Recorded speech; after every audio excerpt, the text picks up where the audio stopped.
Bismillahirrahmanirrahim. Assalamualaikum warahmatullahi wabarakatuh.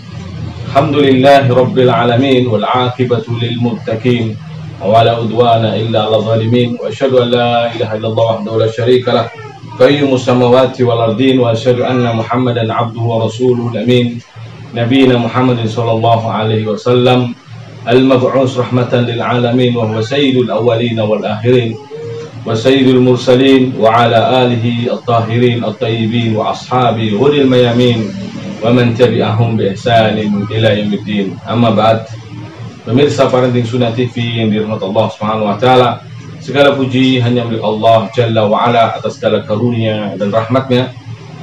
Kemudian salam dan salam semoga senantiasa tercurahkan atas junjungan Nabi kita yang mulia Nabi Muhammad Rasulullah sallallahu alaihi wasallam beserta para sahabatnya, keluarganya dan juga seluruh pengikut beliau sallallahu alaihi wasallam hingga hari kiamat kelak. Kaum muslimin yang dirahmati Allah Subhanahu wa taala, kita akan jawab beberapa pertanyaan di sini yang masuk. Pertama, pertanyaan dari Abu Yahya Zakaria di Bandar Lampung dari grup Parenting Sunnah yang ke-207. Ustadz, apa benar nakalnya anak karena nurun dari nakalnya orang tuanya dahulu? Nah, alhamdulillah wassalatu wassalamu ala rasulillah wa ba'd. Kaum muslimin dan muslimat yang dirahmati Allah Subhanahu wa taala, sesungguhnya di dalam Islam tentunya kita tidak mengenal istilah dosa turunan, ya. Dosa yang diturunkan kepada anak-anak. Walaysa lil insan illa ma sa'a. Dan bagi seorang tidak akan meraih kecuali apa yang diusahakannya. Walaysa lil insan illa ma sa'a. Ayat ini menunjukkan bahwa tidak ada dosa turun-temurun. Ini terkait dengan bab dosa. Lalu bagaimana dengan karakter atau sifat buruk, ya? Di sini contohnya dalam kurung nakal, ya. Apakah itu bisa dari orang tuanya? Dulu orang tuanya begini, maka anaknya juga begini, ya, misalkan. Hal ini bukan suatu yang pasti tentunya, ya. Tetapi secara umum bahwa kita mengenal, sudah kita sebutkan berulang-ulang di dalam bab parenting ini, bahwa yang namanya karakter akan ada seperti mirip, ya, yang juga ada di anak kita, kurang lebih adalah pada diri kita, ya. Adapun tentang kenakalannya dan seterusnya, itu tentu tidak akan sama persis, ya. Mungkin mirip-mirip, tetapi kalau sama persis maka tidak, ya. Kita kenal bahwa ada karakter gorizi, ya, karakter yang sifatnya bawaan, dan ada karakter iktisabi yang sifatnya harus diusahakan atau diupayakan. Hadis yang sering kita sebutkan itu hadis As'ad Abdul Qais radhiyallahu anhu ketika dipuji oleh Rasul sallallahu alaihi wasallam, "Inna fika khaslataini yuhibbuhumallah." Wahai As'ad, sesungguhnya ada pada dirimu dua karakter yang Allah Subhanahu wa taala mencintainya. Mencintai dua karakter tersebut, itu hilm, lemah lembut, dan anah atau kehati-hatian dan ketelitian. Lalu As'ad Abdul Qais bertanya di sini tentang apakah hal itu yakni merupakan satu yang diusahakan, diupayakan dari As'ad Abdul Qais ini, atau dikenal dengan akhlak atau karakter iktisabi, ataukah merupakan jabalallah, ya, Allah memberikan hal itu kepadamu, kepada As'ad Abdul Qais, ya. Jadi Rasul SAW kemudian menerangkan bahkan itu adalah karunia yang Allah berikan kepada As'ad Abdul Qais. Maka di sini kita kenal dengan istilah akhlak atau karakter gorizi. Nah, ini yang besar kemungkinan bahwa akan turun pada anak kita.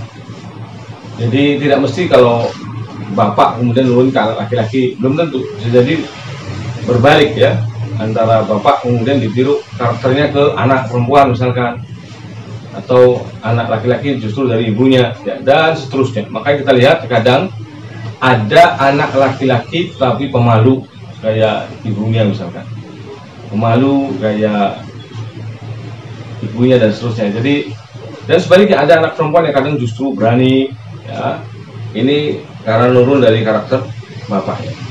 Nah, ini yang kita sebut dalam tulisan-tulisan kami dengan istilah buah jatuh tidak akan jauh dari pohonnya, ya, dari pepatah bahasa Indonesia itu, bahwa buah jatuh tidak akan jauh dari pohonnya, bahwa karakter anak tidak akan beda jauh dengan karakter orang tuanya. Sehingga bisa jadi di sini kita dapati ada anak-anak yang kadang nakal, super nakal atau seterusnya, ya, itu tidak beda jauh dengan orang tuanya atau mungkin kakeknya atau mungkin dari ke atasnya, ya. Dan inilah yang disebut oleh para ulama bahwa kesolehan orang tua itu, ya, bisa memberikan kebaikan kepada kesolehan anak. Jadi pengaruh kesolehan orang tua kepada anak-anaknya. Maka kalau orang tuanya soleh, ya, maka anak-anaknya juga akan dimudahkan untuk menjadi anak-anak soleh. Sehingga andaikan dulu karakter anak-anak orang tuanya, ya, yang bagian dari karakter kecilnya, kemudian dia juga berusaha bisa untuk iktisab, berusaha untuk menjadi baik dan baik, maka insya Allah anak-anaknya juga akan dimudahkan hati. Jika dibantu, diberikan pengarahan, diberikan pendidikan, diberikan tarbiyah yang benar, ya, bukan dilepas begitu saja. Jadi ada yang memang bawaannya karakternya baik seperti yang sering kita sebutkan, ya. Ada yang memang bawaannya karakternya buruk. Maka yang bawaannya karakternya baik, dermawan, ya, murah senyum, mudah memaafkan misalkan, ya, maka tentu mengelolanya lebih mudah. Tapi ada yang bawaannya memang akhlaknya, mohon maaf, tercela, ya. Jadi bawaannya pemarah, ya, mudah hasad, bakhil. Nah, maka ini harus diberikan tarbiyah. Bagaimana orang tua juga harus berusaha untuk merubah dirinya dari akhlak tercela ini.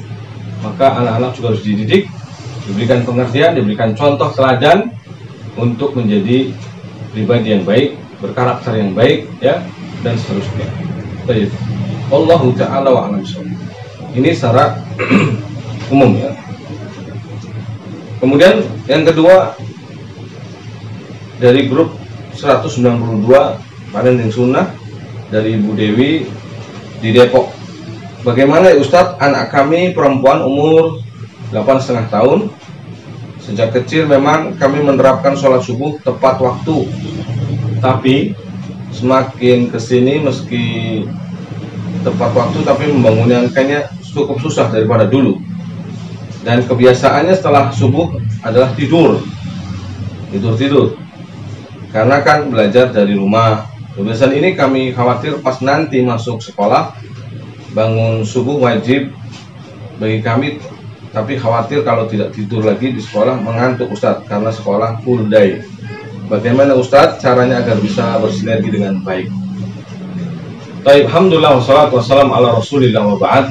Kaum muslimin yang dirahmati Allah Subhanahu wa taala, melihat kasus seperti ini, ya, yang hari-hari ini kita alami sama-sama, ya, yaitu di mana di zaman pandemi ini memang anak-anak belajar di rumah, ya, sekolah di rumah, ya, bermain di rumah, tidak kemana-mana, maka akhirnya lebih cenderung abai, bermalas-malasan, bangun tidur, bermalas-malasan.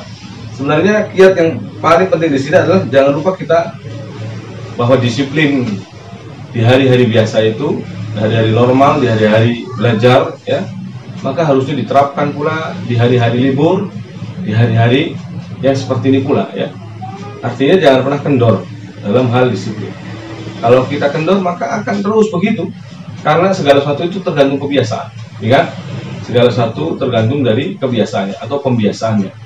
Kalau pembiasaannya, yakni kita memberikan leluasa kepada anak, berleha-lehe, ya, bersantai-santai, ya, maka dia juga akan akhirnya bermalas-malasan, berleha-leha, dan enggan untuk mengerjakan amal-amal kebaikan, mengerjakan kebaikan dan kebaikan.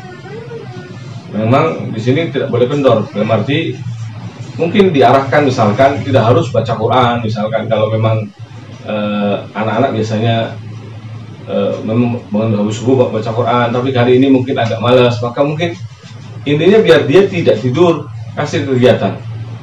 Entah mungkin pagi-pagi sudah harus bersih-bersih, pagi-pagi harus nyapu halaman, atau misalkan disuruh jalan-jalan sebentar, putar kompleks atau apa, intinya agar jangan tidur pagi hari. Karena Nabi SAW pernah bersabda dalam doanya, Allahumma barik li ummati fi bukuriha, ya Allah berkahi umatku di pagi harinya.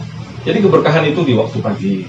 Segala sesuatu yang dikerjakan sejak pagi atau di waktu pagi, maka insya Allah amal ini, kegiatan ini, perbuatan ini akan menjadi amal dan perbuatan kegiatan yang barokah, ya, yang diberkati oleh Allah Subhanahu wa taala. Mobil khusus dalam amal-amal saleh, amal ketaatan.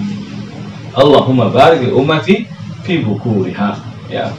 Maka bayangkan bahwa ini termasuk bahkan dari strategi bisnis, ya. Orang ingin sukses bisnisnya dimulai dari pagi hari.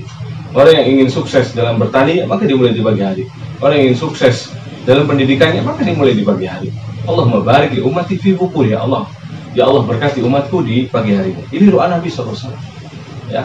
Sehingga kita harus memegang erat-erat justru sabda dan doa Nabi ini, ketimbang ucapan orang Jawa bilang bahwa awas rezekimu dipatok ayam, istilahnya begitu. Kita jelas tentu lebih berpegang teguh dengan sabda Nabi. Meskipun benar, ya, kalau kita dalam arti berbagi-bagi sudah tidur-tiduran dan lain sebagainya, tentu rezekinya akan berkurang karena keberkahan dari doa Nabi tadi juga otomatis berkurang. Allahumma barik li ummati fi bukuriha.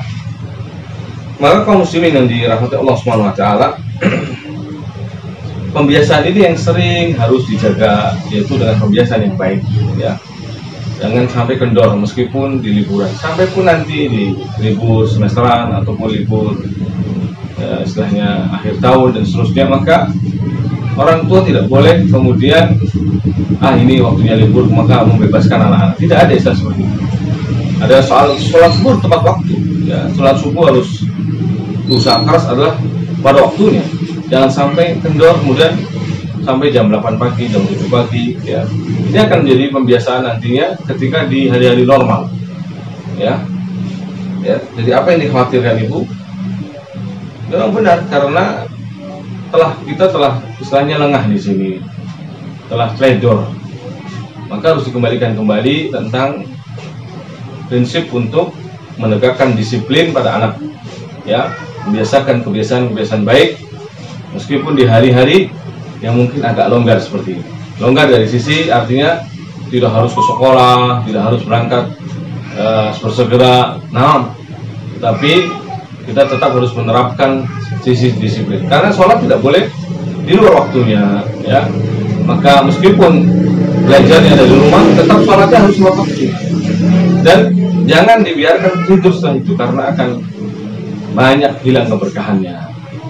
Keberkahan belajar, keberkahan ilmu, keberkahan waktu, keberkahan dalam amal kebaikan, ya. Dan banyak keberkahan-keberkahan lainnya yang akan hilang, ya.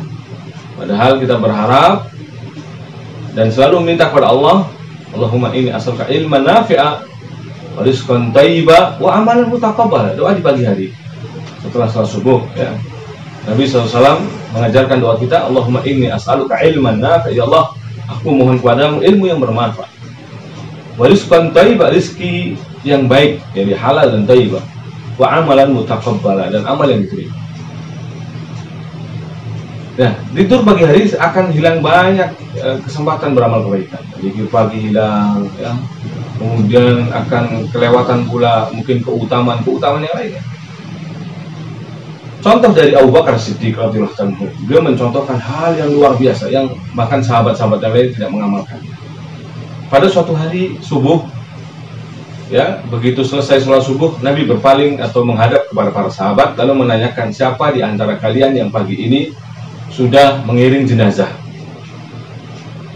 Maka saling tengok-tengok kanan kiri para sahabat yang lainnya. Bahkan Umar mengatakan, kami masih di sini ya Rasulullah dari tadi bersama engkau. Bagaimana mungkin di antara kami sudah mengiring jenazah? Maka ternyata Abu Bakar Siddiq radhiyallahu anhu mengacungkan tangannya, ana ya Rasulullah, ana wahai Rasulullah, aku ya Rasulullah, aku telah mengiring jenazah si fulan, ya, terdengar berita beliau meninggal, lalu kemudian disegerakan penguburannya, maka aku pun mengikuti penguburannya, pemakamannya sebelum subuh. Subhanallah. Lalu kemudian siapa di antara kalian, Nabi pertanyaan kedua, di antara kalian yang sudah menjenguk orang sakit hari ini? Subhanallah. Umar lagi mengatakan, ya Rasulullah, dari tadi kami bersama engkau di sini, ya, tidak ada satupun di antara kami yang beranjak dari tempat duduknya. Lalu apa jawab Abu Bakar Siddiq radhiyallahu anhu? Kami ya Rasulullah, atau aku ya Rasulullah. Kemudian Abu Bakar mengatakan, aku ya Rasulullah, ya, saya mendengar fulan sakit, lalu saya menjenguknya sebelum berangkat ke masjid, atau sembari berjalan menuju masjid. Bahkan ditanya yang ketiga, siapa di antara kalian yang sudah bersedekah? Umar kembali mengatakan perkataan yang sama, ya. Maka apa kata Abu Bakar Siddiq? Ana ya Rasulullah, aku wahai Rasulullah. Lihat, amal kebaikan, subhanallah, bisa dikerjakan bahkan sebelum subuh. Kita sembari ke masjid, bawa bingkisan, ketok pintu orang janda, lalu taruh di depan rumahnya, tinggal pergi. Atau juga cara-cara yang lainnya, subhanallah, ya, yang justru bersih dari riya, bersih dari pandangan manusia, ya. Kita juga bisa di sini mempraktekkan seperti itu, mengajarkan dan membiasakan anak-anak kita seperti itu, ya, untuk beramal soleh, beramal kebaikan, bahkan fi bukuliha, di awal waktunya.